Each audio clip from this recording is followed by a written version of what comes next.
Hello students, welcome back to another lecture of Laksh tutorial. Now in today's lecture we are going to study about the fourth method, that is basically the middle term factorization. Now before understanding this method, if you are new to this video, go and watch the previous videos where I have already explained what is called factors, point 1. Then I have already explained what are the three different methods of doing the factorization. First one was common factors, second one was grouping method, and the third one is difference of two squares. So go and watch all the videos that I have already uploaded in the channel, and that you can find out in the playlist that is also present in the description box, and the link is also present in the description box. Go and watch these videos, and if you are new to this channel, don't forget to press the subscribe button and then the bell icon, so that you can easily get notified whenever I upload a video. And if you do like this video, press on the thumbs up button. Now let us quickly start with this topic. Now let us understand what is basically called middle term factorization. Now for that, let us take a very simple example. The example is, suppose if we are considering any quadratic equation. Remember, whenever we are talking about middle term factorization, we need to understand about the quadratic equation over here. So we are basically considering a quadratic equation, ax square plus bx plus c. So this is basically a quadratic equation. Now many of you are thinking like, what is basically called a quadratic equation? Now to understand that what is called a quadratic equation means that it will have a power 2 over here, and the power of x will gradually decrease and it will come to 0. That means the power is 2 over here, the power is 1 and the power is 0. This is also called polynomial. And this one is a specific kind of a polynomial where the power is only 2. Now what are the different type of polynomial that can be there? It can be starting from power 3, power 4, like that. So this type of expression which is starting from power 2 is called quadratic expression.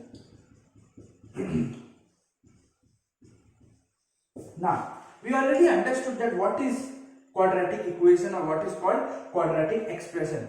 Now second thing is to understand how to factorize these quadratic equations. Now whenever we factorize these quadratic equations, we generally try to break this b into two terms. That means we try to break this b into two parts.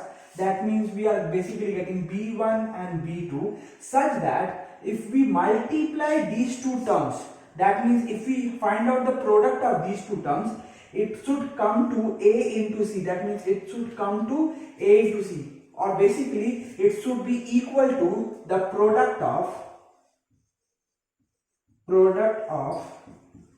first and third term. Remember, when I am considering the first and the third one, I am basically considering the coefficient present over here, not the variable part. So first thing is to understand that we are basically breaking this b into two different values, so that the product of these two terms has to be equal to the product of the first one and the second one, as well as the sum or difference of these two should be equal to b.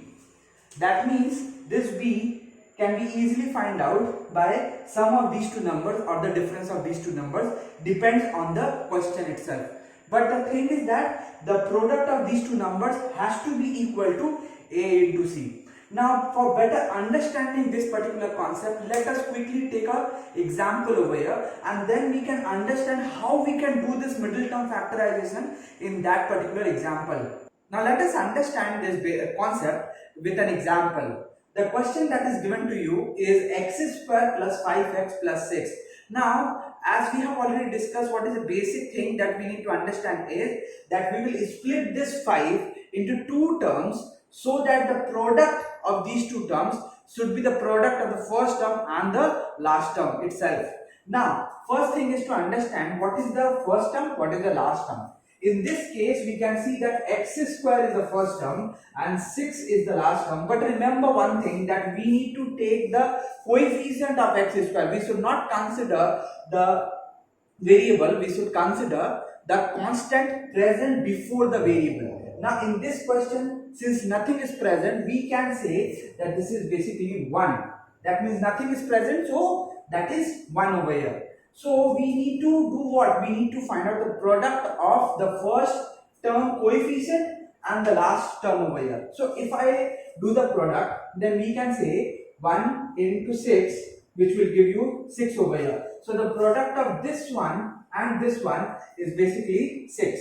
Now the next thing is that we need to break 5 in such a way that we are getting 2 terms over here, and these 2 terms product can easily be equal to what? 6 over here. Now in this particular case, let us take an example over here. We can break 5 into multiple ways. How? We can write 5 as 4 plus 1.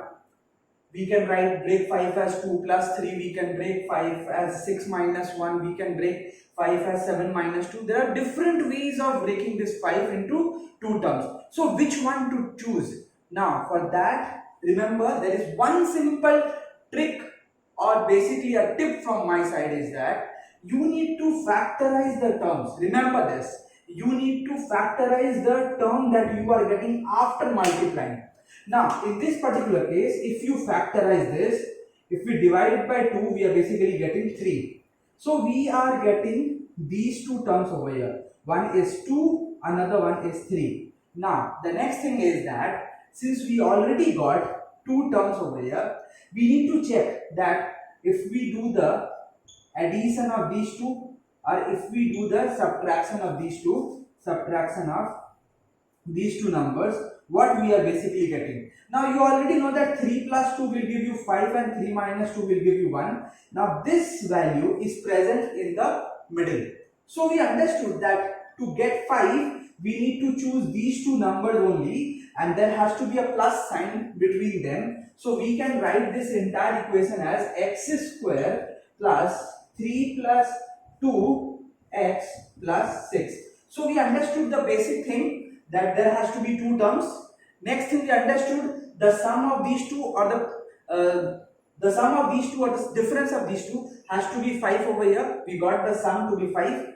The last thing is that the product of these two has to be equal to 6 over here. So 3 into 2 gives you 6 over here. So this is the middle term factorization. This portion is called middle term factorization. So after doing this, what is the next step? The next step is very simple over here. The next step is to open the bracket. So x square plus 3x plus 2x plus 6 over here. Now the next thing is you take x common. So it would be x plus 3. And you take 2 common, so it will be again x plus 3 over here. Now since x plus 3 is present over here as well as over here, we will do what? We will take x plus 3 common, so we will be getting x plus 2 over here. This would be my answer. Now I hope you all understood this entire method. The basic concept is very simple. Let us quickly recapitulate it. First thing is multiply the first term and the last term that we did. Second step is to find out the factors over here. Third step is to check whether the addition or the subtraction of these numbers, what is the result. Fourth step is to compare whether this term that we are getting is present over here or not. And whatever term that we are getting that is present, we will just use that entire thing in the place of that number. That means over here 3 plus 2, we just substituted that in place of 5. And then we did the common part that we have already discussed in the previous few lectures. So this is the basic method that we need to follow in the middle term factorization. I hope you all understood this particular example. So we are going to discuss few more questions in the upcoming videos. So let us meet in the next video. Till then, goodbye.